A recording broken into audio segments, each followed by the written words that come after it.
Vetrivel, Vetrivel, Vetrivel, Veeravel, Vetrivel, Veeravel, Vetri, Vetri, Vetrivel, Vetri, Vetri, Vetrivel, Veera, Veera, Veeravel, Veera, Veera, Veeravel. CM and Deputy CM of Tamil Nadu, NDA leaders, Karyakartas, sisters and brothers of Madurai, Vanakkam, Nalla, Irkingda, Madurai, Vandadil, Yanaka, Mikka, Magelji. This is the land of the Meenakshi Amman temple. I bow to Meenakshi Amman and Bhagavan Sundareshwar. Yesterday, I had the blessed opportunity to pray at the Meenakshi temple. I will cherish those special moments for the rest of my life. Coming here to Punya Bhumi and Veer Bhumi, South Tamil Nadu, I bow to the Algar temple, the Kudulu Algar temple, Tiruparan Kudundrum Murugan temple. Madurai is a main center of the glorious Tamil culture. This land is closely associated with the world's oldest language, Tamil. In Madurai, one thinks about the Tamil Sangams. Tamil literature is full of wisdom. I want to appreciate all those working to make Tamil culture and literature more popular. This land had a great influence on Mahatma Gandhi. I pay my tributes to the great Muthu Ramalinga Thevar, the brave Maharaj Pandya, the courageous Veera Pandya Kattabomman, the respected Emmanuel Sekanar, the visionary VOC, the statesman K. Kamaraj, the brilliant NMR Subraman, தேசிய ஜனநாயக கூட்டணியினுடைய தலைவர்களே, பல்வேறு கட்சிகளை சார்ந்த தொண்டர்களே, மதுரையின் சகோதரிகளே சகோதரர்களே, உங்கள் அனைவருக்கும் வணக்கம். இந்த மண் மீனாட்சி அம்மன் ஆலயம் அருள் புரிகின்ற மண் இந்த மதுரை மண். நான் வணக்கத்துடன் தலை வணங்குகிறேன். மீனாட்சி அம்மனையும் சுந்தரேஸ்வரரையும் நாம் இங்கே தலை வணங்கி வழிபடுகிறேன். நேற்று நான் மீனாட்சி சுந்தரேஸ்வரர் ஆலயத்திற்கு செல்கின்ற அரிய ஒரு வாய்ப்பு எனக்கு கிடைத்தது. என் வாழ்நாளில் மிச்சம் இருக்கிற என் வாழ்நாள் முழுவதும் அந்த ஆன்மீக நினைவுகளிலேயே நான் அசை போட்டுக் கொண்டிருப்பேன். அப்படிப்பட்ட ஒரு நிகழ்வு. நான் இந்த மதுரை மண் புண்ணிய பூமியாகவும் வீர பூமியாகவும் தமிழகத்தில் விளங்குகிற இந்த மதுரை மண், இது அழகர் பெருமான் ஆலயம் இருக்கிற ஒரு மண்.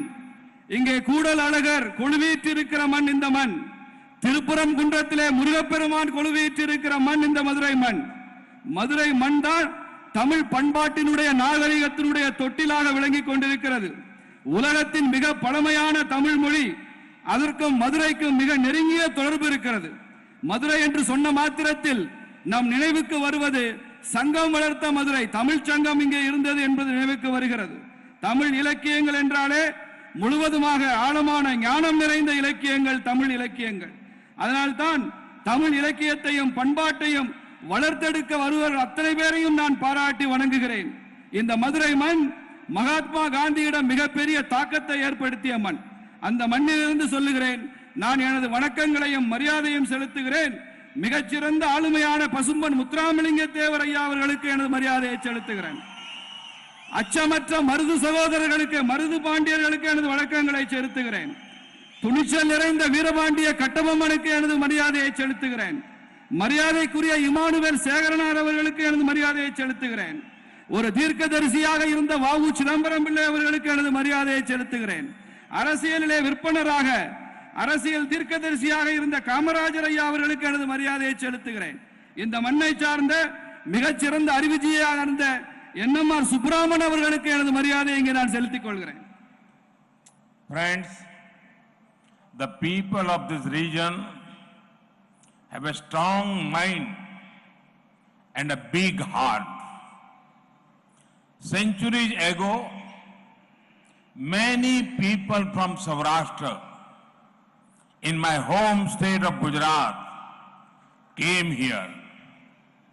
There is also a large Telugu community here since many years. The way Madurai has accepted them is a perfect example of Ek Bharat, Shrestha Bharat.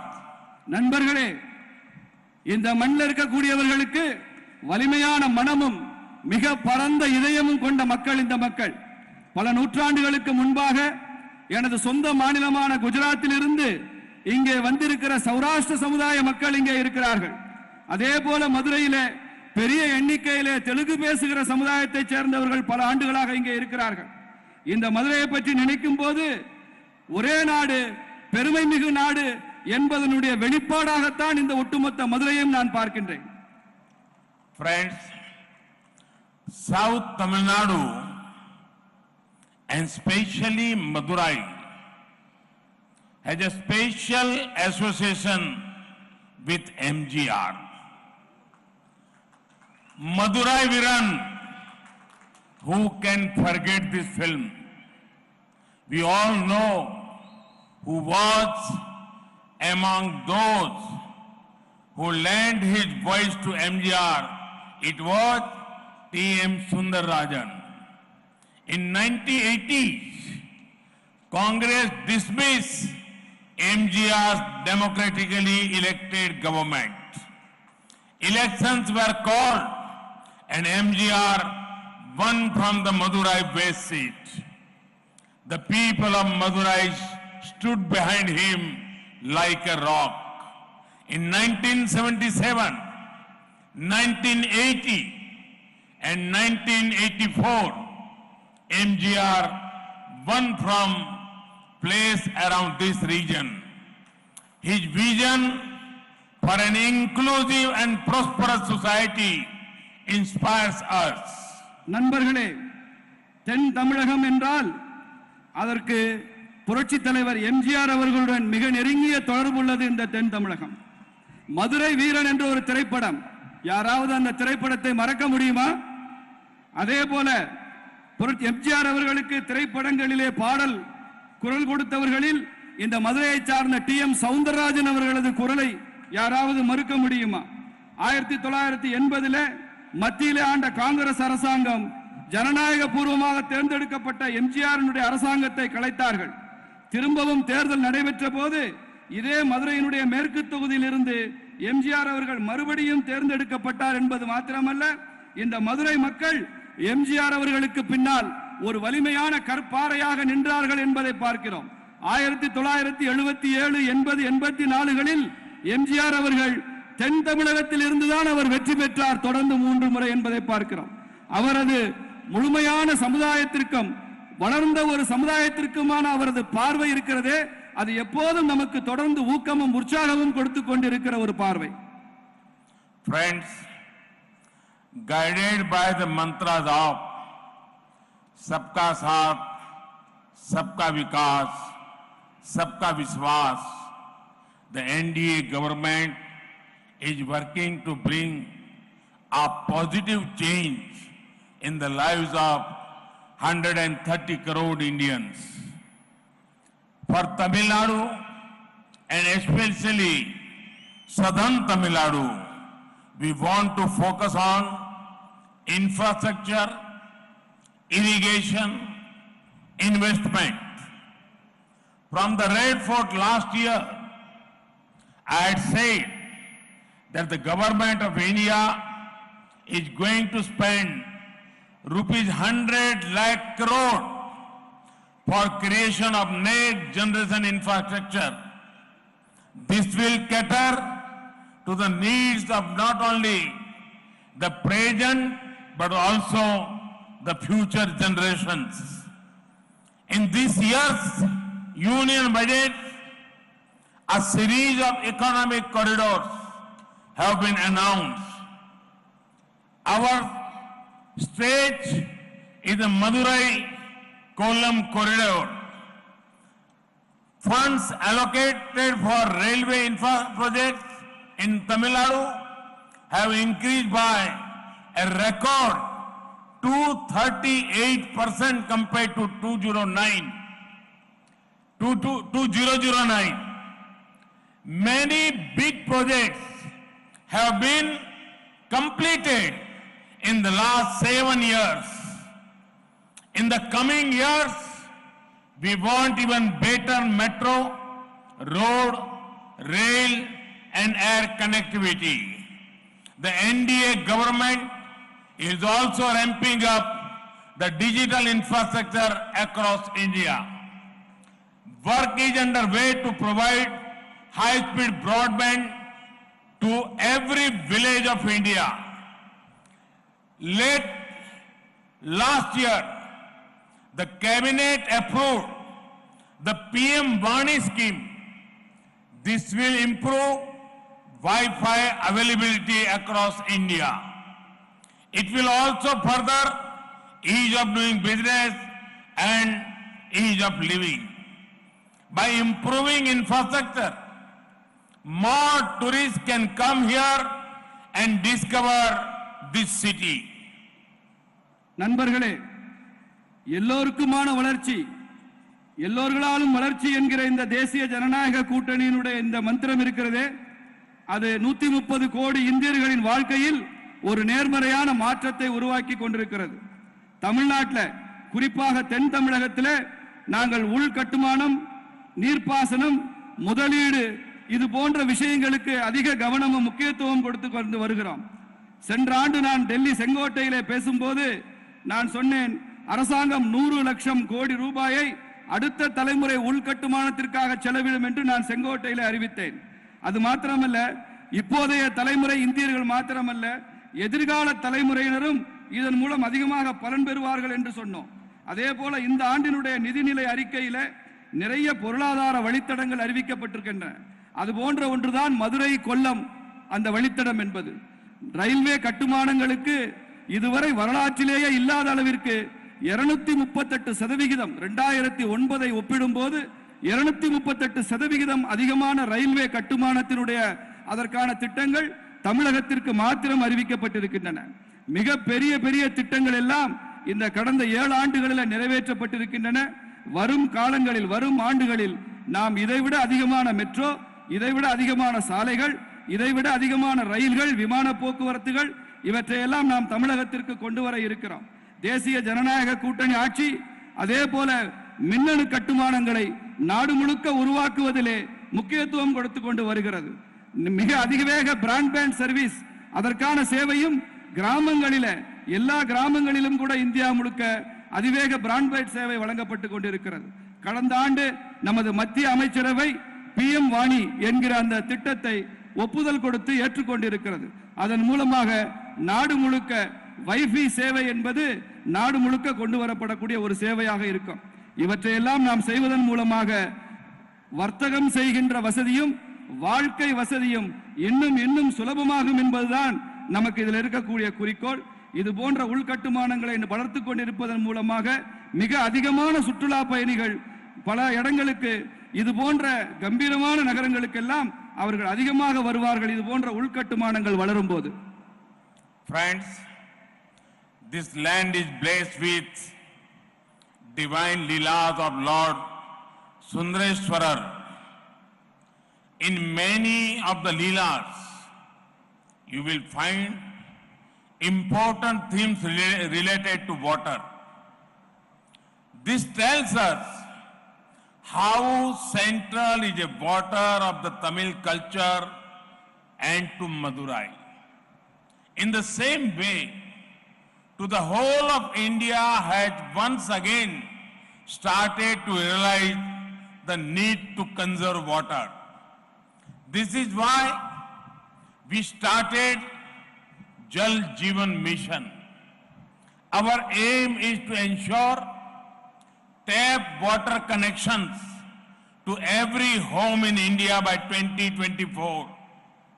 In Tamil Nadu, more than 16 lakh tap water connections have been provided since the launch. நண்பர்களே, இந்த மண் இறைவனுடைய சுந்தரேஸ்வரனுடைய திருவிளையாடல்களால் நிரம்ப பெற்ற ஒரு மண். நமக்கு தெரிந்த அத்துணை திருவிளையாடல்களிலும் நாம் முக்கியமான ஒரு விஷயத்தை பார்க்கலாம். அதுதான் தண்ணீருடன் இந்த பண்பாடு எப்படி சம்பந்தப்பட்டிருக்கிறது என்பதை அங்கே பார்க்கலாம்.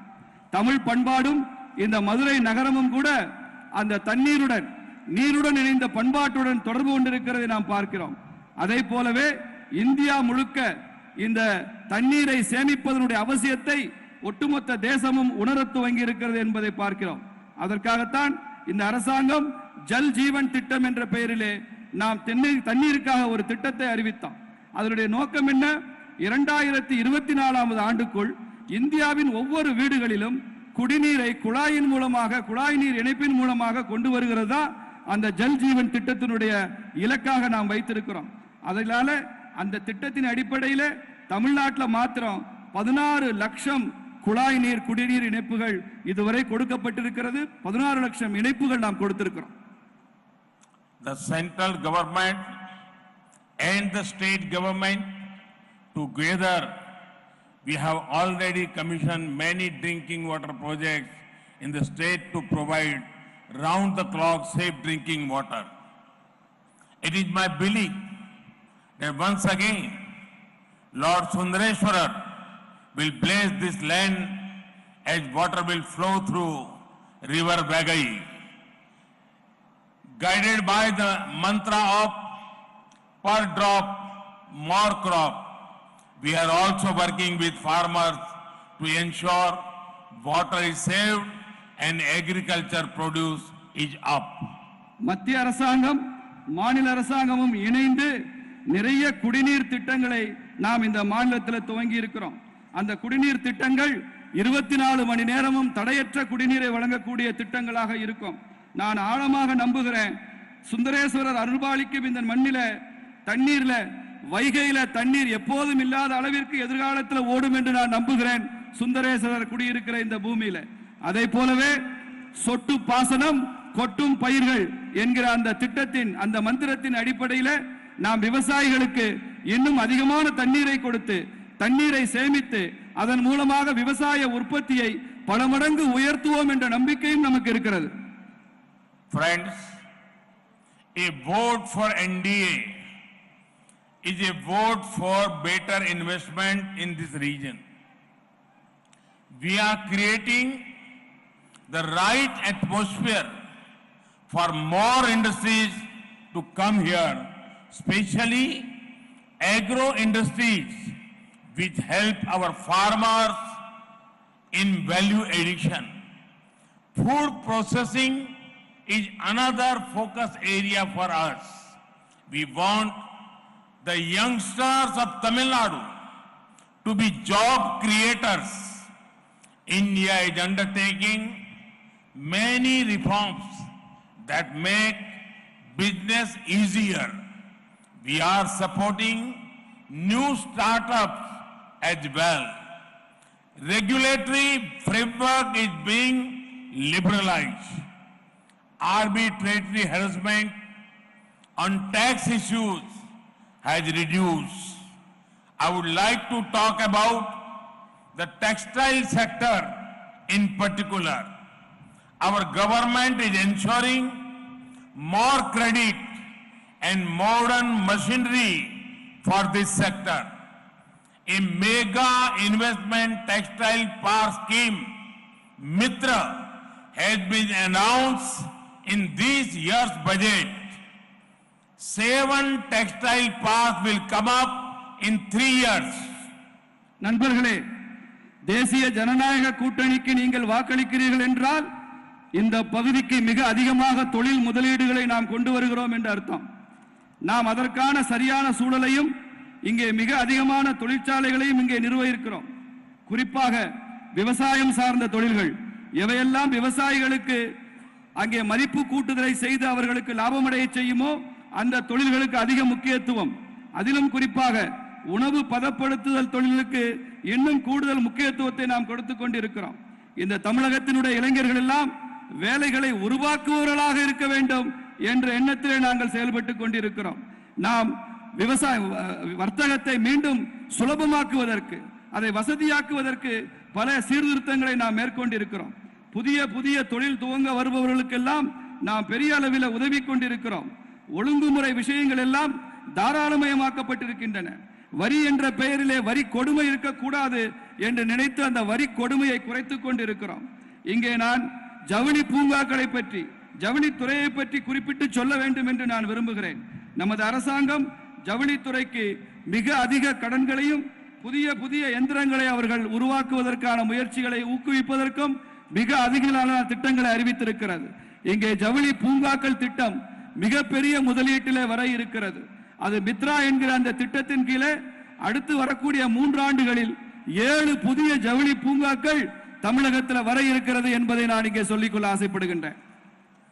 Sisters and brothers of Tamil Nadu, I understand that DMK and Congress have no real agenda to talk about, but they should control their lives because people are not foolish. Congress and DMK keep showing themselves to be the only protectors of Tamil culture, but the fact suggests something else. Let me take you back. In the year 2011, UPA was in power in Delhi. DMK had big ministries in the center. The same UPA government banned Jallikattu. One UPA leader described Jallikattu as a barbaric practice. Really?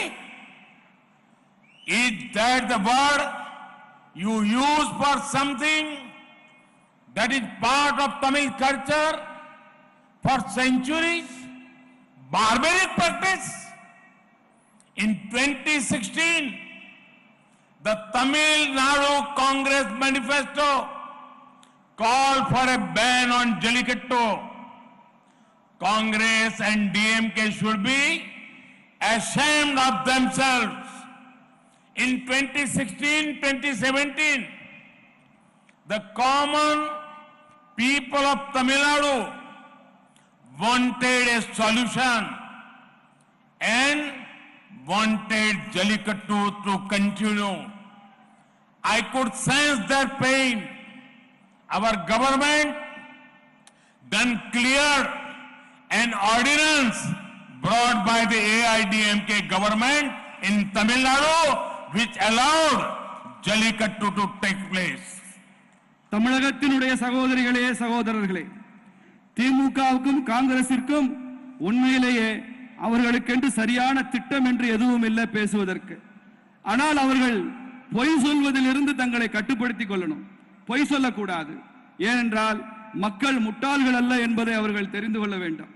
காங்கிரசும் திமுகவும் தொடர்ந்து தங்களை இந்த தமிழ் பண்பாட்டினுடைய பாதுகாவலர்களாக சித்தரித்துக் கொண்டிருக்கிறார்கள். ஆனால் உண்மை என்ன தெரியுமா? நான் உங்களை 2011ஆம் ஆண்டுக்கு அழைத்துச் செல்கிறேன். அப்போது மத்தியிலே ஐக்கிய முற்போக்கு கூட்டணி காங்கிரஸ் அரசாங்கம் தான் டெல்லியில் ஆட்சி செய்து கொண்டிருந்தது. திமுகவிற்கு பெரிய பெரிய அமைச்சரவை இலாக்காக்கள் எல்லாம் ஒதுக்கப்பட்டு திமுக அமைச்சரவையிலே அங்கம் வகித்தது. அதே ஐக்கிய முற்போக்கு கூட்டணி ஆட்சி தான் தமிழகத்தில் இந்த ஜல்லிக்கட்டை தடை செய்தார்கள் என்பதை உங்கள் நினைவுக்கு கொண்டு வருகிறேன். ஒரு காங்கிரஸ் தலைவர் சொல்கிறார், அவர் மிகப்பெரிய பொறுப்புல சுற்றுச்சூழல் பொறுப்புல இருந்தக்கூடிய அமைச்சர் அவர் சொல்கிறார் இந்த ஜல்லிக்கட்டு என்பது ஒரு காட்டுமிராண்டித்தனமான நடைமுறை என்று சொன்னார். ஜல்லிக்கட்டு காட்டுமிராண்டித்தனமான நடைமுறையா?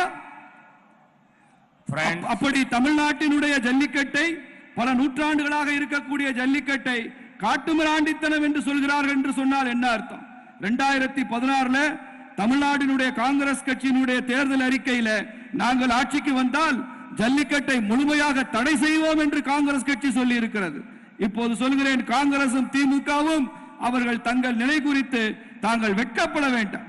2016-17 தமிழகத்தினுடைய சாதாரண மக்கள் இந்த ஜல்லிக்கட்டை நடத்த வேண்டும் என்று சொன்னபோது அவர்களது மனவேதனை, அவர்கள் மனதில் இருக்கக்கூடிய அந்த ரணம் எனக்கு புரிந்தது. அதனால்தான் அப்போது ஆட்சி செய்து கொண்டிருந்த அனைத்து இந்திய அண்ணா திராவிட முன்னேற்ற கழக ஆட்சி ஜல்லிக்கட்டை கொண்டு வருவதற்காக ஒரு சட்ட திருத்தத்தை கொண்டு வரும்போது நான் அதை உடனடியாக சரி செய்து தமிழகத்தில் ஜல்லிக்கட்டு நடக்க வேண்டும் என்பதற்காக முழு முயற்சியை இந்த அரசாங்கம் செய்தது என்பதை கூறிக்கொள்கிறேன். Friends, Congress and DMK have mastered the art of not working and then spreading lies about those who actually work. A classic example is the issue of AIIMS Madurai.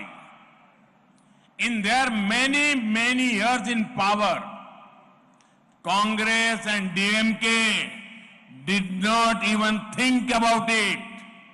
It was our government that brought AIIMS here. This AIIMS will also have a state-of-the-art infectious disease block. I assure you all that this project will be completed as per the proper processes. It will ensure quality health care, treatment for people of the region. நண்பர்களே, காங்கிரசும் திமுகவும் ஒரு விஷயத்தில் அவர்கள் மிக பயிற்சி பெற்றிருக்கிறார்கள், நிபுணத்துவம் பெற்றிருக்கிறார்கள். வேலையே செய்யாமல் இருப்பது, அடுத்தவர்கள் நன்றாக வேலை செய்தால் அதை பற்றி இட்டுக்கட்டி பொய் சொல்வது என்ற விஷயத்தில் அவர்கள் மிகவும் தேர்ச்சி பெற்றிருக்கிறார்கள். அதற்கான ஒரு நல்ல உதாரணத்தை நான் இங்கே சொல்ல விரும்புகிறேன்.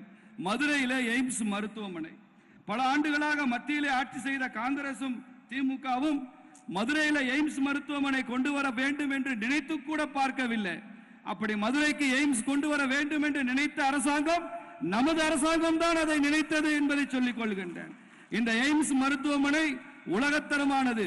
தொற்று நோய் சிகிச்சைகளுக்காக அதற்கென்று ஒரு தனியாக ஒரு பிரிவுடன் சர்வதேச தரத்துடன் அமைக்கப்பட இருக்கிறது. உங்களுக்கு முன்னால் நான் ஒரு உறுதிமொழி கொள்கிறேன், இந்த எய்ம்ஸ் மருத்துவமனை திட்டம் மிக விரைவாக நிறைவேற்றப்படும், அது முறையாக நிறைவேற்றப்படும். அதனால இந்த பகுதி மக்களுக்கு சர்வதேச தரத்திலான சிகிச்சை கிடைப்பதற்கான அனைத்து ஏற்பாடுகளையும் நாம் செய்வோம் என்பதை இங்கே மக்களுக்கு எனது உறுதிமொழியாக சொல்லிக் கொள்கிறேன். Our government has done a lot to boost medical infrastructure. One in every 3 districts will have a medical college. Number of seats for UG and PG courses is up significantly. We are ensuring that medical and technical education can be imparted in the local languages. நமது அரசாங்கம் மருத்துவத்திற்கான கட்டமைப்பிற்காக நிறைய திட்டங்களை கொண்டு வந்திருக்கிறது. 3 பக்கத்து மாவட்டங்களுக்கு ஒரு மருத்துவக் கல்லூரி என்கிற விஷயத்தில் நமது அரசாங்கம் தீவிர ஆர்வம் காட்டிக் கொண்டு வருகிறது. அது மாத்திரமல்ல, மருத்துவ படிப்பில் பட்டப்படிப்பிற்கும் பட்ட மேற்படிப்பிற்கும் குறிப்பிடத்தகுந்த அளவில் அந்த இடங்கள் எண்ணிக்கை கணிசமாக உயர்த்தப்பட்டிருக்கிறது. மருத்துவ கல்லூரியிலும் பொறியியல் கல்லூரியிலும் இந்த தாய்மொழியாம் தமிழிலேயே நாம் படிப்பதற்கான விஷயத்தை நாம் இங்கே உத்தரவாதப்படுத்தி இருக்கிறோம். மருத்துவ கல்லூரியும் பொறியியல் கல்லூரியும் தமிழில் கிடைக்கும். One more example of the all lies, no work attitude of Congress and DMK is the issue relating to the Devendra Kula Velalar community. They prefer to keep the issue hanging for several long decades It was the AIDMK government in Tamil Nadu and the BJP-led government in the center that worked together to ensure dignity for the Devendra Kula Velalar community.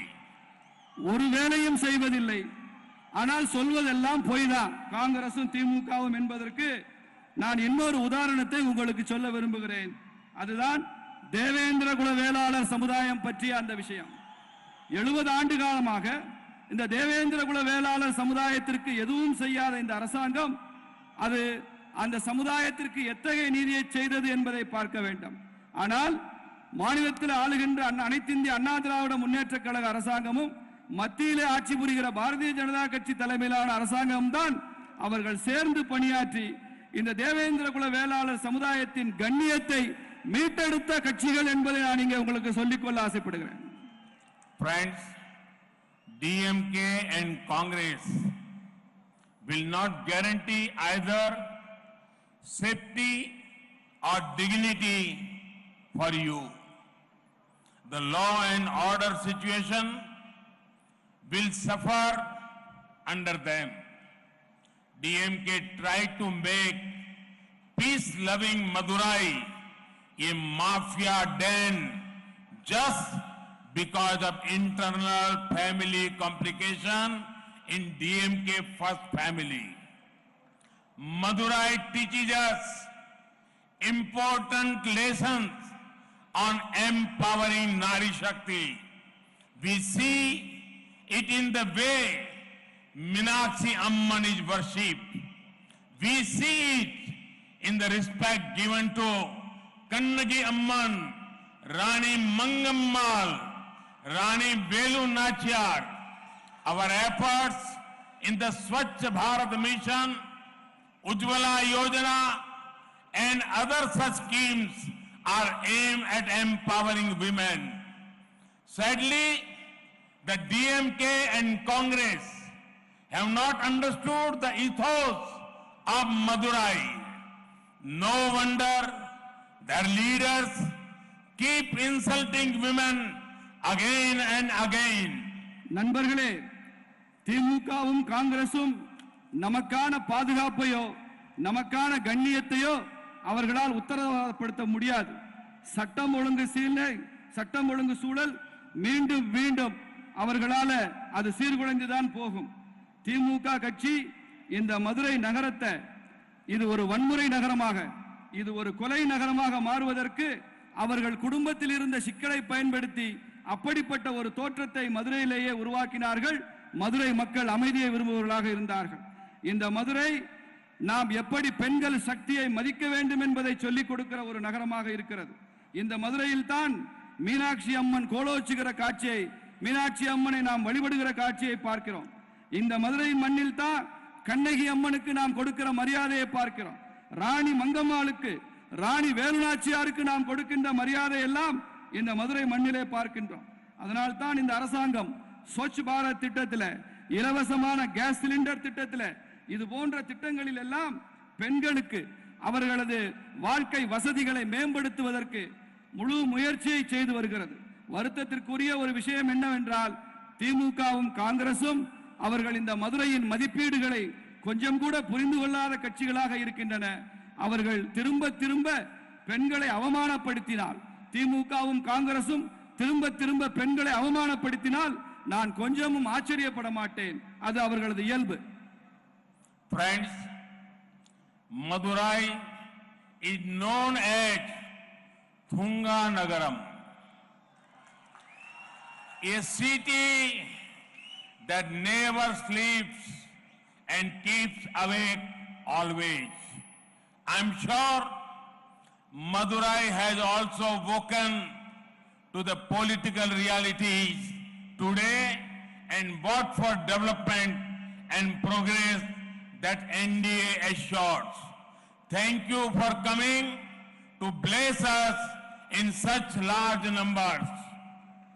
நண்பர்களே, மதுரை தூங்கா நகரம் என்று புகழ்பெற்ற நகரம். இந்த நகரம் எப்போதும் தூங்குவதே இல்லை, எப்போதும் விழித்திருக்கிற நகரமாக இருக்கிற நகரம் இந்த மதுரை. நான் ஒன்றை உறுதியாக நம்புகிறேன், இந்த மதுரை அரசியல் யதார்த்தத்திற்காகவும் கூட தூங்காமல் விழித்திருக்கும். முன்னேற்றத்திற்கும் வளர்ச்சிக்குமாக இந்த தேசிய ஜனநாயக கூட்டணிக்கு வாக்களிப்பதற்காகவும் கூட இன்று மதுரை எப்போதுமே விழித்திருக்கும் என்று நான் நம்புகின்றேன். இவ்வளவு பெருந்திரளாக இங்கே வந்திருக்கிற உங்களை எல்லாம் பார்த்து நான் நன்றி சொல்ல கடமைப்பட்டிருக்கிறேன். உங்களுக்கு நன்றி கூறுகிறேன். Thank you very much. वणक्कम. भारत माता की, भारत माता की, भारत माता की, भारत माता की. वणक्कम.